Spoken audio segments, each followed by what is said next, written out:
चलिए रेडी। तो चलिए स्टार्ट करते हैं। देखिए पहला क्वेश्चन दिया गया है, हड़प्पा काल का इनमें से कौन सा नगर 3 विभागों में विभाजित था। बहुत ही लाजवाब, बहुत ही बेहतरीन क्वेश्चन आपके सामने आ चुका है। तो चलिए जवाब दीजिए, हड़प्पा काल का इनमें से कौन सा नगर 3 भागों में विभाजित था। इसका जो राइट आंसर है आपका जवाब क्या हो जाएगा, धौलावीरा। देखिए लगभग सभी का जवाब आ रहा है धौलावीरा, बिल्कुल सही जवाब है धौलावीरा, इसका आंसर राइट हो जाएगा। और याद रखिए जो गुजरात राज्य के कच्छ जिले में स्थित है और ये 3 भागों में विभाजित है, याद रखिएगा। तो इसका जो ऑप्शन है आपका डी होगा। आगे बढ़िए, क्वेश्चन दिया गया है, महाभारत का युद्ध कुरुक्षेत्र के मैदान में कितने दिन तक चला था। चलिए बताना है आप सभी को कि जो महाभारत का युद्ध था कुरुक्षेत्र, है ना, कुरुक्षेत्र मैदान में कितने दिनों तक चला था, सभी को पता होना चाहिए। तो देखिए आपका 2 का ऑप्शन बनेगा यहाँ पर बी नंबर 18 दिन तक चला था, जो कि ऑप्शन क्या होगा, बी नंबर आपका राइट हो जाएगा। अगला क्वेश्चन दिया गया है कि बुद्ध को परिनिर्वाण कहां पर प्राप्त हुआ था। बुद्ध को परिनिर्वाण जो प्राप्त हुआ था ये कहां पर प्राप्त हुआ। देखिए 3 का ऑप्शन क्या हो जाएगा। तो देखो इनको भैया कुशीनगर में, कहां पर, देखिए दोस्तों कुशीनगर, जिसका ऑप्शन आ रहा है बी नंबर आपका राइट हो जाएगा। अगला है कि सम्राट अशोक का कौन सा शिलालेख कलिंग पर उनकी विजय का उल्लेख करता है। तो देखिए भैया यहाँ पर जो आपका 4 नंबर है, यहाँ पर आंसर डी हो जाएगा। जो 13वां अभिलेख है, याद रखिए जो आपका 13वां अभिलेख है उसी में कलिंग विजय का वर्णन मिलता है ना। और कह सकते हैं कि अशोक ने अपने शासन के 8 वर्ष बाद कलिंग पर आक्रमण किया था, है ना। और यहाँ पर जो आंसर आपका डी नंबर राइट हो जाएगा। अगला क्वेश्चन आपसे यहाँ पर दिया गया है कि जयचंद के विश्वासघात के कारण पृथ्वीराज चौहान पराजित हुआ, कालांतर में जयचंद कब और कहां पर मारा गया था। चलिए यहाँ पर आंसर देना है आपका, राइट आंसर में से क्या हो जाएगा। इसका सही जवाब देना है आपको, आंसर क्या हो जाएगा। देखो भैया यहाँ पर चंदावर का युद्ध आपका 94 में, चंदावर का युद्ध 94, क्या चंदावर से जो 94 है वो आपका होना चाहिए। अब आप कन्नौज आप लोग लगाएंगे तो कन्नौज चंदावर का मैच नहीं करेगा दोस्तों, क्या यहाँ पर कन्नौज चंदावर का मैचिंग नहीं होगा। जब यहाँ पर देखिए कि जब चंदावर दे सकता है, कन्नौज दे सकता है और ये गलत कर सकता है, ये गलत कर सकता है, मतलब यहाँ पर साफ साफ है कि यहाँ पर जो इनमें से कोई नहीं वाला ऑप्शन राइट हो जाएगा। तो चाहता तो यहाँ पर इसको जो 93 है यहाँ पर कर देता, 54 को यहाँ पर, 94 को यहाँ कर देता, मतलब यहाँ पर कह सकते हैं कि इसका जो आंसर आपका डी हो जाएगा, इनमें से कोई नहीं। क्वेश्चन गलत नहीं है क्योंकि इसमें ऑप्शन दिया गया है इनमें से कोई नहीं, है ना। अमीन वाले क्वेश्चन में पूछा गया था वो अलग था क्वेश्चन, मतलब था यही चीज है, लेकिन कन्नौज शब्द आपको नहीं दिया था, 94 ऑप्शन ही नहीं दिया गया था। इस कारण से डी आपको लगाना याद रखिएगा। पहले का जमाना अलग था, आपका जमाना अलग हो गया, चेंज हो गया, मॉडर्न जमाना आ गया है, ऐसी गलतियां अब आपको नहीं मिलेंगी। चलिए क्वेश्चन आपसे दिया गया है कि काकोरी षड्यंत्र कांड किस वर्ष में हुआ था। चलिए यहाँ पर जवाब देना है, काकोरी षड्यंत्र कांड जो हुआ था ये कब हुआ था। 6 का ऑप्शन क्या हो जाएगा, 6 का ऑप्शन देखिए बी नंबर जिसका आ रहा है बिल्कुल राइट हो जाएगा, 1925, बिल्कुल सही जवाब आया है। आपका जवाब जो बनेगा राइट आंसर बी नंबर हो जाएगा। चलिए आगे बढ़िए, क्वेश्चन दिया है कि गदर आंदोलन के नेता कौन थे। गदर आंदोलन के जो नेता थे दोस्तों वो आपके कौन थे, यहाँ पर जवाब देना है और सभी को जवाब देना है। यहाँ पर देखिए 7 नंबर में ऑप्शन बनेगा ए, लाला हरदयाल। कौन थे भाई, लाला हरदयाल, जिसका भी ऑप्शन आ रहा है बिल्कुल राइट हो जाएगा। अगला है भारत छोड़ो आंदोलन या अगस्त आंदोलन 8 अगस्त 1942 को महात्मा गांधी द्वारा अखिल भारतीय कांग्रेस समिति के अधिवेशन में चलाया गया। यह जो आंदोलन था ये आपका कहां पर चलाया गया था, 8 का ऑप्शन देना है। चलिए क्वेश्चन अच्छा है और देखते हैं इस क्वेश्चन का जवाब यहाँ पर कितने लोग सही दे सकते हैं। तो चलिए भाई दोस्तों यहाँ पर बताइए क्या आंसर हो जाएगा। चलिए 8 नंबर की अगर हम बात कर लेते हैं तो आपका आंसर क्या होगा। ये जो आपका कह सकते हैं जो भारत छोड़ो आंदोलन स्टार्ट हुआ था ये कहाँ से स्टार्ट हुआ था ये आपको बताना है। क्या जवाब हो जाएगा, बी नंबर। देखिए भाई आपको याद रखिएगा आपके मुंबई में गोलियारा टैंक है वहां से स्टार्ट हुआ था, है ना। याद रखिए गोलियारा जो टैंक है मुंबई में, गोलियारा टैंक वहां से स्टार्ट हुआ था। इसका ऑप्शन देना है बी नंबर, ए नंबर मत लगाइएगा। चलिए आगे बढ़ते हैं, क्वेश्चन आपसे दिया गया है कह रहा आपसे कि स्वतंत्रता सेनानी ने गांधी को पहली बार राष्ट्रपिता कहकर संबोधित किया था। चलिए बताना है यहाँ पर जो राइट आंसर है आपका क्या हो जाएगा कि स्वतंत्रता सेनानी ने गांधी जी को पहली बार राष्ट्रपिता कहा था। देखिए 9 का ऑप्शन क्या हो जाएगा, बी नंबर, आपके सुभाष चंद्र बोस ने कहा था। आगे बढ़िए, क्वेश्चन आपसे अगला पूछा गया है, यहाँ पर दिया है सविनय अवज्ञा आंदोलन का मुख्य उद्देश्य क्या था। सविनय अवज्ञा आंदोलन का जो मुख्य उद्देश्य था 10 नंबर में क्या हो जाएगा। चलिए देखिए यहाँ पर जो आंसर है आपका नमक कर के विरुद्ध, आपका जो नमक कर था उसके विरुद्ध आपका ये कह सकते हैं आंदोलन आपका चलाया गया था। इसका जो ऑप्शन आएगा यहाँ पर बी नंबर हो जाएगा। अगला बताइएगा, क्वेश्चन दिया गया है भारत का जो मानक समय है मेरिडियन जो आपका है वो कौन सा है। चलिए यहाँ पर जो आप क्या हो जाएगा, तो देखिए यहाँ पर जो आपका आंसर है वो बिल्कुल इजी हो जाएगा, 82.5 पूर्वी देशांतर। तो ऑप्शन क्या बनेगा, यहाँ पर ए नंबर इसका राइट हो जाएगा। अगला है 2011 की जनगणना की रिपोर्ट के अनुसार निम्नलिखित में से किस राज्य में जनजाति जनसंख्या नहीं पाई जाती है। चलिए यहाँ पर जवाब देना है कि निम्नलिखित में से कौन से ऐसे राज्य हैं जहाँ पर जनजाति जनसंख्या नहीं पाई जाती है। चलिए 12 का ऑप्शन देना है, 12 नंबर में ऑप्शन क्या बनेगा, चलिए हरियाणा, देखिए इसका जो आंसर बनेगा यहाँ पर हरियाणा, इसका आंसर आपका राइट हो जाएगा। नोट कर लीजिएगा, यहाँ पर हरियाणा बताना है, गोवा मत लगाइएगा, यहाँ पर लगाना है हरियाणा। चलिए आगे बढ़िए, क्वेश्चन आपसे दिया गया है 2011 की जनगणना के अनुसार भारत का जो जनघनत्व है वो कितना है। जनघनत्व बताना है दोस्तों, यहाँ पर आंसर क्या हो जाएगा, जनघनत्व। चलिए देखिए आपका जवाब यहाँ पर 13 में क्या बनेगा, सी नंबर, बिल्कुल सही जवाब है 382 है। कितना है, 382 हो जाएगा। अगला बताइएगा, इनमें से किस महाद्वीप में सवाना घास के मैदान नहीं है। इनमें से किस महाद्वीप में सवाना घास के मैदान नहीं है। तो देखो 14 नंबर की अगर हम बात करें तो यहाँ पर देखो अफ्रीका में पाए जाते हैं, अमेरिका में पाए जाते हैं, ऑस्ट्रेलिया में पाए जाते हैं। लेकिन जो ऑप्शन बी है आपका यूरोप, तो यूरोप में नहीं पाए जाते हैं दोस्तों, याद रखिए। ऑप्शन जो आपका लॉक हो जाएगा वो आपका बी हो जाएगा। अगला यूरोप में कितने देश हैं, चलिए बताइएगा यूरोप में कितने देश हैं। देखिए 15 नंबर की अगर हम बात करें तो आंसर क्या हो जाएगा 15 नंबर में, तो 15 का ऑप्शन बनेगा सी नंबर, याद रखिए 44 देश है। कितने दोस्तों, यहाँ पर 44 देश है, याद रखिए ऑप्शन बनेगा यहाँ पर सी नंबर राइट हो जाएगा। क्लियर है। अच्छा देखा जाए तो यूरोप में 44, 49, 50, 51 हर जगह अलग अलग आपको देखने को मिलते हैं। तो ऑप्शन के अनुसार यहाँ पर सी नंबर है, यहाँ पर लगा दीजिएगा। और इसके बाद आगे बढ़ते हैं, क्वेश्चन आपसे दिया है हरित क्रांति का वर्ष माना जाता है, यहाँ पर जवाब दीजिए। और ये भी क्वेश्चन आपका दिमाग घुमा देगा, क्योंकि आप लोगों ने हरित क्रांति के बारे में बहुत अच्छे से पढ़ा है, लेकिन फिर भी आप लोगों के सामने यहाँ पर ऑप्शन दिया है। अब आप बताइए कौन सा ऑप्शन सही कर दिया जाए कि हरित क्रांति का जो वर्ष है कौन हो जाएगा। 65 से तो स्टार्टिंग हुई नहीं थी, तो ये ऑप्शन तो गलत हो जाएगा। 65 से स्टार्टिंग हुई नहीं है तो बी भी आपका गलत हो जाएगा। 67 देखा जाए, 66, 67 क्या 66, 67 से स्टार्टिंग हुई थी, लेकिन आप लोगों को एक पॉइंट समझना है कि हरित क्रांति में पहला जो चरण था, क्या पहला जो चरण था दोस्तों, याद रखिए वो 66, 67 से स्टार्ट हुआ था और 1980 और 81 तक चला था। क्या यहाँ पर 1900 आपके 80 और 81 तक चला था। और जो दूसरा चरण था, क्या जो दूसरा चरण था वो आपका 80, 81 से शुरू हुआ था और आपके 1996, 97 तक चला था। तो इसके अनुसार से जो आप लगाएंगे वो डी आपको लगाना है दोस्तों, यहाँ पर आंसर लगाना है डी नंबर, कि हरित क्रांति का वर्ष जो माना जाएगा। यहाँ पर साफ साफ नहीं दिया है कि पहली क्रांति या दूसरी क्रांति, प्रथम चरण या दूसरा चरण, लेकिन आपको बताना है ऑप्शन के अनुसार आप लोग यही सही कर सकते हैं, क्योंकि 67 से लेकर 90 वाला ऑप्शन मैच कर रहा है, याद रखिए। तो यहाँ पर आंसर आपको लगाना है डी नंबर, क्योंकि ये दूसरा आपका चरण था जो आपके 90 के ऊपर आपका गया था, इस कारण से आपको डी वाला लगाना है, ठीक है ना। चलिए यहाँ पर अगला क्वेश्चन दिया गया है, देखो भैया अगले क्वेश्चन का काफी लोगों ने क्वेश्चन दिया था, उसका आंसर भी आप लोगों ने दे दिया है। कह रहे हैं अवमूल्यन का अर्थ क्या होता है। अवमूल्यन का अर्थ क्या होता है, तो होता है कि अन्य देशों की मुद्रा की तुलना में जो घरेलू मुद्रा होती है उसका अगर मान कम हो जाता है तो ये अवमूल्यन की स्थिति होती है। ऑप्शन यहाँ पर सी नंबर राइट हो जाएगा। अगले बताइए क्वेश्चन की ओर आते हैं, नाबार्ड की स्थापना किस वर्ष हुई थी। चलिए बताइएगा, कह रहा आपसे नाबार्ड की स्थापना किस वर्ष हुई थी। चलिए यहाँ पर जवाब दीजिए, नाबार्ड की स्थापना कब हुई थी। 1982 बिल्कुल सही है, आपका जवाब हो जाएगा डी नंबर 1982। लेकिन आपसे डेट पूछा जाता है तो डेट भी याद रखिए 12 जुलाई। क्या बताएंगे दोस्तों, 12 जुलाई, JULY, जुलाई आपका आंसर हो जाएगा डी नंबर। अगला है, भारत में आयकर को कहा जाता है। भारत में आयकर को जो कहा जाता है क्या कहा जाता है। भारत में आयकर को कहा जाता है 19 नंबर में।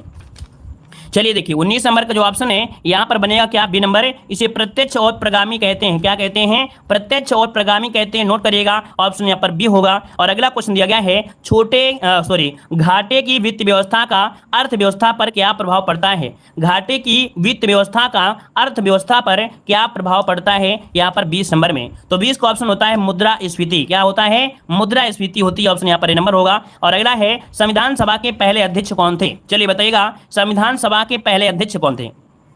तो ऑप्शन बनेगा बी नंबर, याद रखिए डॉक्टर सच्चिदानंद सिन्हा, इसका जो ऑप्शन है बिल्कुल राइट हो जाएगा।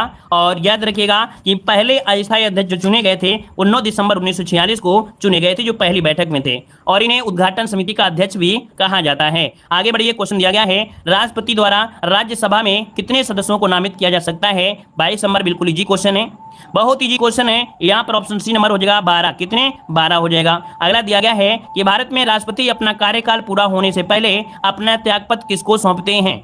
अपना त्यागपत्र किसको सौंपते हैं। देखो भाई यहाँ पर जो 23 नंबर है वो आपका बनेगा बी, आपके उपराष्ट्रपति को। दोस्तों किसको, उपराष्ट्रपति, जो इसका आंसर है वो आपका सी नंबर राइट हो जाएगा, सी नंबर राइट हो जाएगा। आगे बढ़ते हैं, क्वेश्चन आपसे अगला पूछा गया है कि भारत के प्रथम गृह मंत्री कौन थे।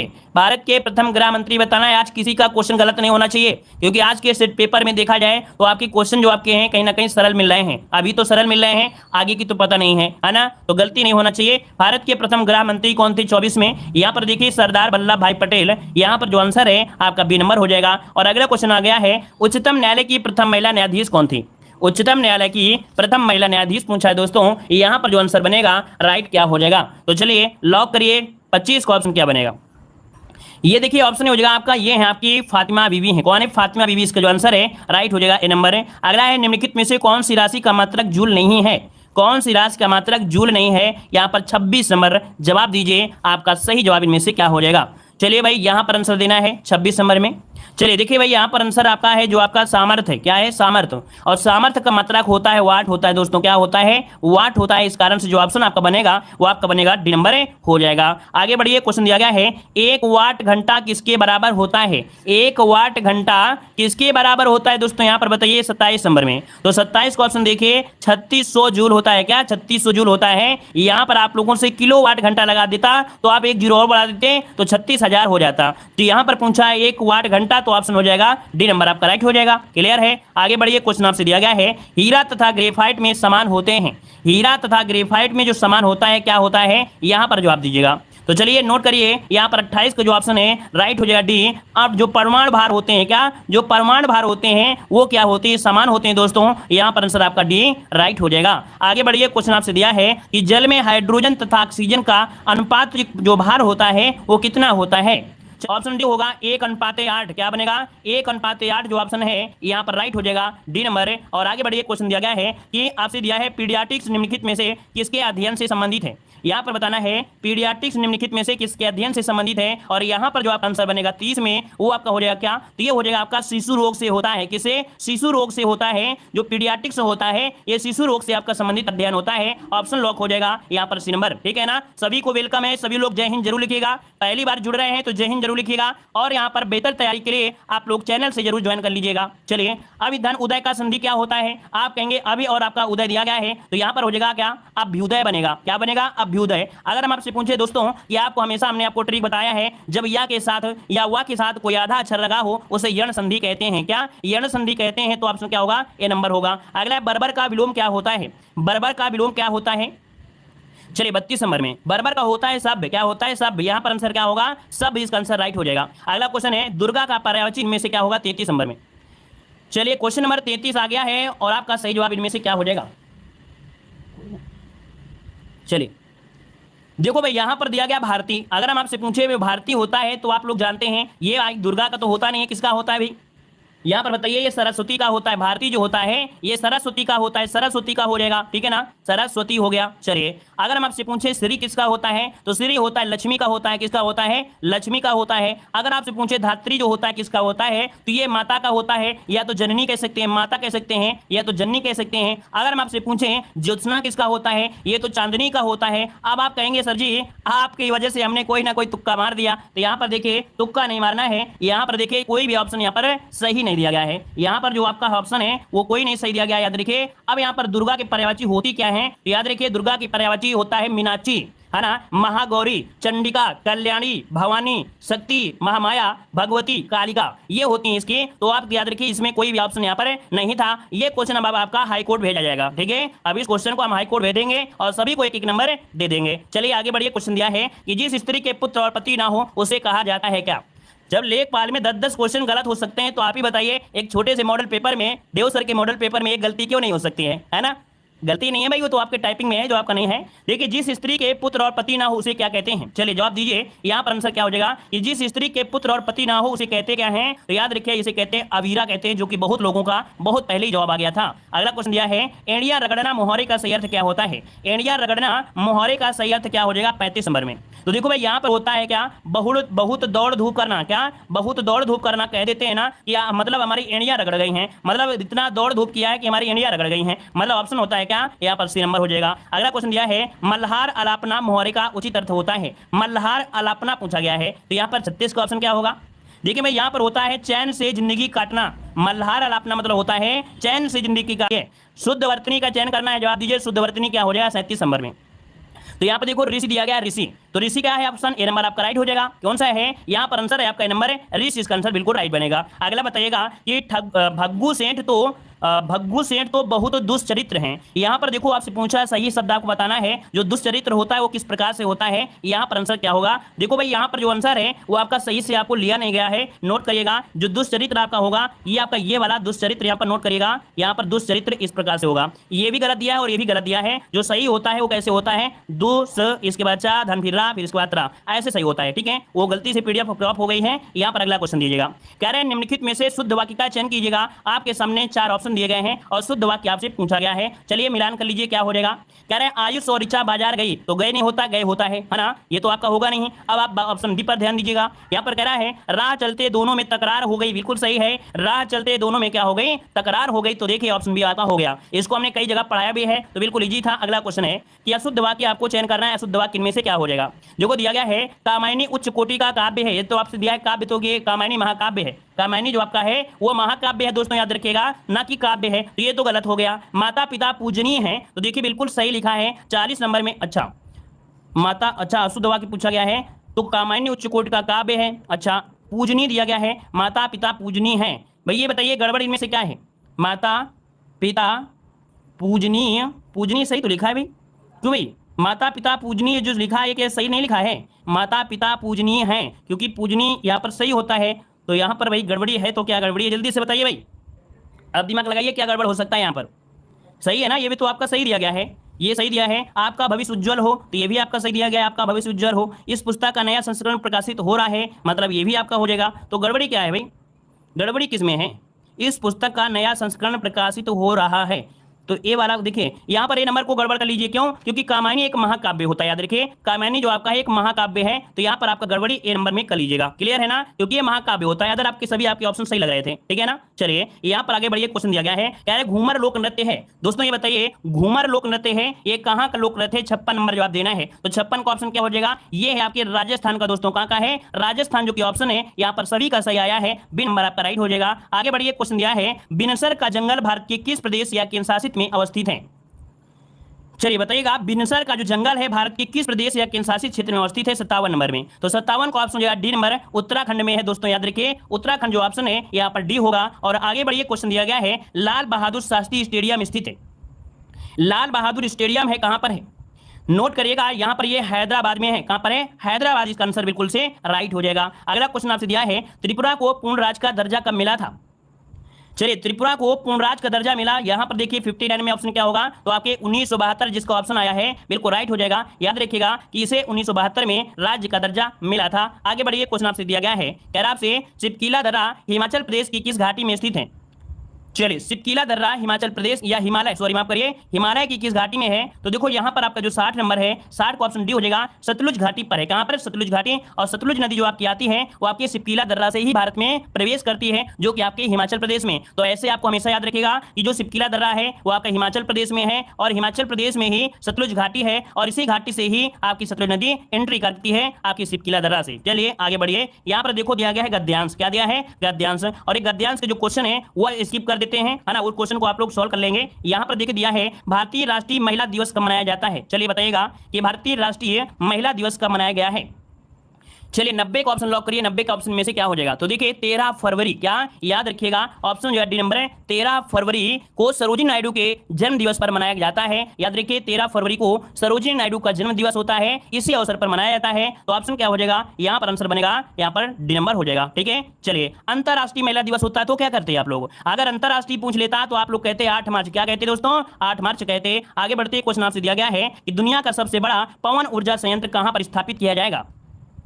चलिए दोस्तों जवाब दीजिएगा कि दुनिया का सबसे बड़ा पवन ऊर्जा संयंत्र कहां पर स्थापित किया जाएगा। सभी लोग जय हिंद जरूर लिख दीजिएगा। जितने लोग भी पहली बार जुड़े हैं तो चैनल को भी सब्सक्राइब कर लीजिएगा, ठीक है। और वीडियो अगर थोड़ा बहुत पसंद आ रहा है तो ये लाइक शेयर सपोर्ट जरूर करिएगा, ठीक है। चलिए दुनिया का सबसे बड़ा पवन ऊर्जा संयंत्र पूछा गया है 91 की अगर बात करें तो ये दक्षिण कोरिया में, कहां पर है, दक्षिण कोरिया सरकार ने, वहां पर जो राष्ट्रपति थे मून जे इन, उनके नेतृत्व में ये 2030 तक देश में दुनिया का सबसे बड़ा पवन ऊर्जा संयंत्र स्थापित करने की मंजूरी यहाँ पर दी गई है। तो इसका जो ऑप्शन हो जाएगा यहाँ पर डी नंबर राइट हो जाएगा। आगे बढ़िए, क्वेश्चन आपसे दिया गया है विजयनगर को 31वां जिला घोषित किया गया है।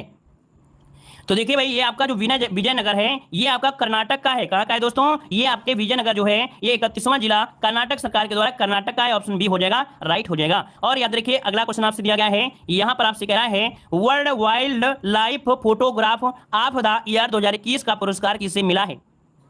World wild life photograph of the year 2021 का किताब या पुरस्कार किसे मिला है? नोट करिए, ऑप्शन हो जाएगा सी नंबर रॉबर्ट इरविन को। किसे? रॉबर्ट इरविन जो ऑप्शन है यहाँ पर राइट हो जाएगा, सी नंबर है। और आगे बढ़िए, क्वेश्चन दिया गया है कि विश्व के सबसे पुराने जीवाश्म की खोज की गई है। चलिए, विश्व के सबसे पुराने जीवाश्म की जो खोज की गई है ये आपकी कहां पर की गई है? नोट करिए, ऑप्शन बी हो जाएगा, आपके मध्य प्रदेश में की गई है। ऑप्शन बनेगा यहाँ पर आपका बी नंबर है, राइट हो जाएगा। आगे बढ़िए, क्वेश्चन आपसे अगला पूछा गया है कि आपसे ई कैबिनेट को लागू करने वाला पहला राज्य कौन बना है? ई कैबिनेट को लागू करने वाला ये पहला राज्य कौन सा बना है? बहुत बार एग्जाम में पूछा गया है। देख सकते हैं जो आपका हिमाचल प्रदेश है, लगभग सभी का जवाब देखिए आ रहा है। यहाँ पर आपका हो जाएगा हिमाचल प्रदेश। आगे बढ़िए, क्वेश्चन दिया गया है, यहाँ पर दिया है साल 2020 का Oxford Hindi word of the year चुना गया था। चलिए, 96 की अगर बात करें तो ऑप्शन क्या होगा यहाँ पर? आत्मनिर्भरता। क्वेश्चन पूछ सकता है, ये क्वेश्चन जरूरी नहीं है कि ये 2020 का है और पूछा नहीं जा सकता है, क्योंकि जैसे 2023 में पूछ लेता है 2023 का विषय क्या रहा है, 22 का क्या रहा है, 20 का रहा है, तो उसमें मिलान पूछ लेता है, मिलान, तो ये करंट अफेयर से रिलेटेड आपका बन सकता है। अगला क्वेश्चन आपसे दिया गया है, राष्ट्रीय पर्यटन दिवस मनाया गया है।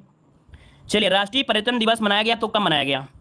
चलिए नोट करिए, आंसर को नोट करिएगा। 97 का जो ऑप्शन बनेगा डी हो जाएगा, 25 जनवरी को। कब? 25 जनवरी इसका जो ऑप्शन है यहाँ पर आपका आंसर हो जाएगा, आपका डी नंबर है, 25 जनवरी इसका आंसर है, राइट हो जाएगा। चलिए यहाँ पर आगे बढ़ते हैं। देखो यहाँ पर राष्ट्रीय पर्यटन दिवस है, लेकिन एक और होता है विश्व पर्यटन दिवस। क्या होता है? विश्व पर्यटन दिवस होता है, तो वो होता है क्या? 27 सितंबर को मनाते हैं, विश्व पर्यटन दिवस है। लेकिन राष्ट्रीय पर्यटन है तो ऑप्शन 25 जनवरी। और इसी दिन एक और मनाया जाता है, क्या? वो जो वोटर डे होता है, वोटर डे, वोट देने वाला अधिकार, है ना। चलिए आगे बढ़िए, क्वेश्चन आपसे दिया गया है, जनवरी 2021 में गणतंत्र दिवस मनाया गया। जनवरी 2021 में जो गणतंत्र दिवस मनाया गया था ये कौन से नंबर का मनाया गया था? चलिए 98 नंबर में। तो देखो भैया, ये 72वें नंबर का मनाया गया था, याद रखिए ये 72वें नंबर का मनाया गया था, है ना। तो इसका जो आंसर हो जाएगा वो क्या हो जाएगा? आपका बी नंबर इसका राइट हो जाएगा। चलिए आगे बढ़ते हैं, क्वेश्चन आपसे अगला पूछा गया है। यहाँ पर देखिए अगला क्वेश्चन दिया है कि सृष्टि गोस्वामी को बालिका दिवस पर एक दिन के लिए किस राज्य की मुख्यमंत्री बनाया गया था? चलिए यहाँ पर जवाब दीजिए, सृष्टि गोस्वामी, ये आपने यूट्यूब में पढ़ा होगा, है ना, बहुत बार पढ़ा होगा। तो देख सकते हैं जो आपके उत्तराखंड के हैं, यहाँ पर आंसर आपका बी नंबर राइट हो जाएगा। अगला दिया गया है कि खेलो India Zanskar winter sports and youth festival 2021 का जो शुभारंभ किया गया था ये कहां पर किया गया था? 100 नंबर में। तो ये हुआ था आपके लद्दाख में दोस्तों, याद रखिए इसका ऑप्शन बनेगा बी नंबर है, आपके लद्दाख में हुआ था। तो चलिए फिर आज की क्लास ये रखते हैं। जितने लोग यहाँ पर जुड़े रहे हैं भाई, वीडियो को जरूर लाइक करिएगा। और सभी लोग जितने लोग रहे हैं सभी लोग बार जय हिंद लिखिए। जो लोग पहली बार आए हैं तो जय हिंद जरूर लिख लीजिएगा, ठीक है ना। एक बार जय हिंद लिख दीजिए और साथ साथ में यहाँ पर चैनल को सब्सक्राइब करिए और वीडियो को लाइक जरूर करिएगा। धन्यवाद, जय हिंद, वंदे मातरम।